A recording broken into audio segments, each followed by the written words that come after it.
understand you've been on this course before, and we're really lucky in our class, I think, to have somebody who took the course over 20 years ago and has actually been able to use it. So at what stage of your career was it that you first took this course? First of all, I worked for Comenco for 30 years. And when I first took the course, I'd been working for them for about 10 years. And I had just moved, I was moving, in the process of moving, from research into a management position. And I took the course primarily to get the project management dimension. I was a little bit surprised by the course in the first time around, because I was expecting project management, but Alain had 2 days on pre-project life cycle, which he now calls value incubation. And it turned out over the next number of years, I've used those concepts much more than I've used the project management concepts. I'm a metallurgist, and in our smelter, which is a smelting and refining complex, we make about 8 metal products, and those are primarily zinc, lead, silver, gold, also indium and germanium and a few others. But coming along with those metals, there are some waste materials. In other words, elements that people don't want to pay much money for. So primary among those would be mercury and arsenic as 2 examples. And so we would refer to those elements as we'd have to dispose of them, get rid of them in some way. But of course, if you take an element like mercury, getting rid of it in an environmentally friendly way is a big challenge.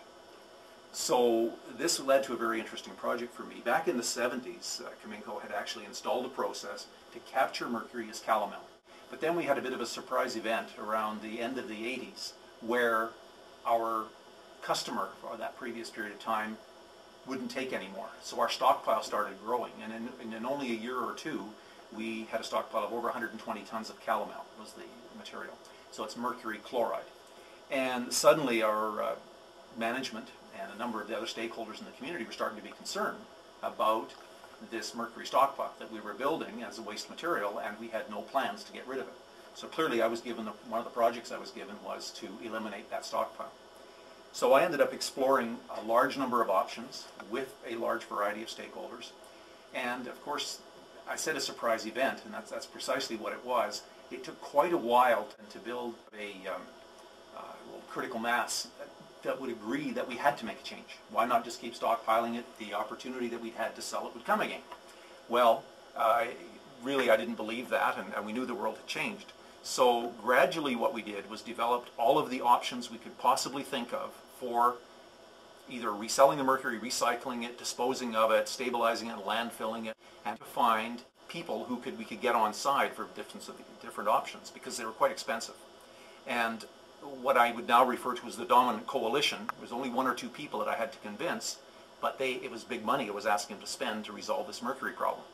So they asked me to be more creative. I went to a small conference about recycling, and I went to one of the organizers of that conference and asked him who recycles mercury in the United States. Well, it turned out there were 2 companies.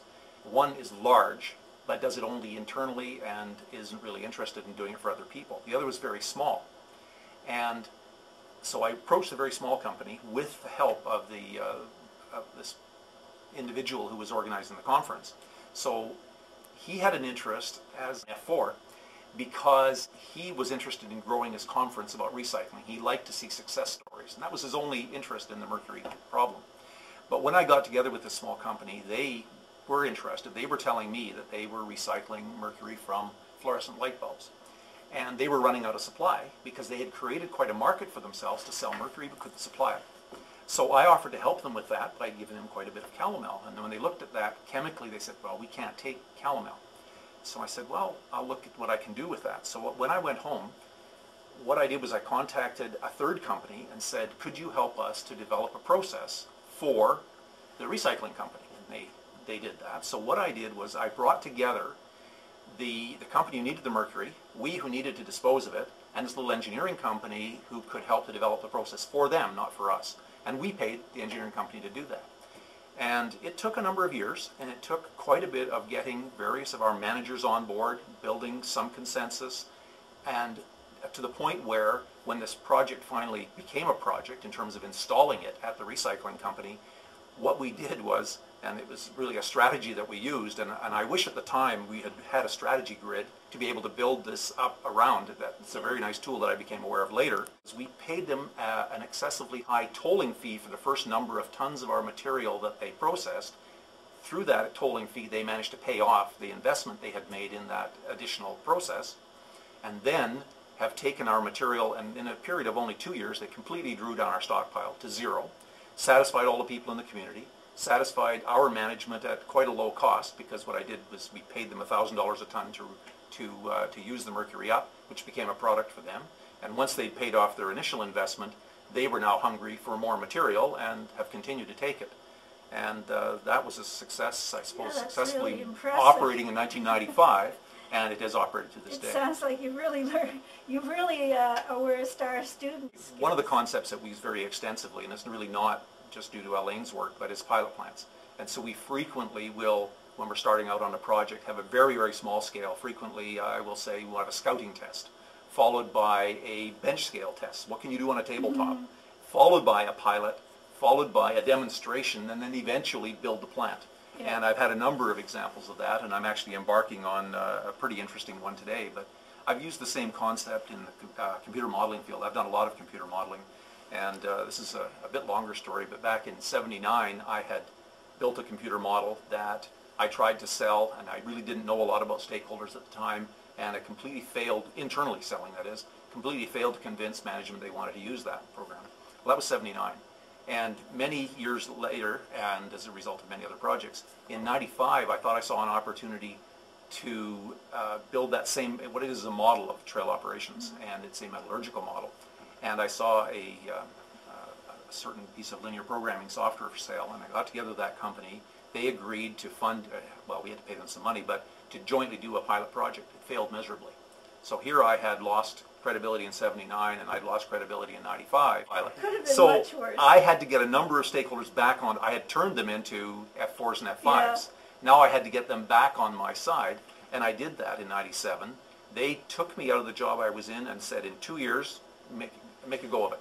And so I did that. I took 2 years and put a model together which is running today, is extremely successful. As I said, that I left it behind 4 years ago now with other people, and it continues to be the planning tool. We had a huge surprise event in 1995. We built a new lead process, a whole new lead plant, spent over $200 million on it, and it failed. And it just about put our company out of business. And as a result of that, we were able to do a lot of very flexible things to get our company back in business. And I must say I used a number of these concepts, rode that surprise event.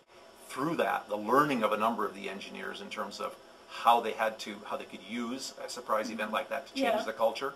We had, if I go back, by the time, when I took this course, initially, we had 5,000 people on the site. And after this surprise event, we drove that number of people down to 2,000, making the same amount of product. And as a result of some management moves since then, we have taken that number down from 2,000 to today, it's about 1,400. And we're making far more metal than we were then. And you are riding these surprise events to drive the costs out of your system to stay competitive with some very large global players today, China being imminent among them. I think that's very interesting, how to use that effectively. What was it brought you back here?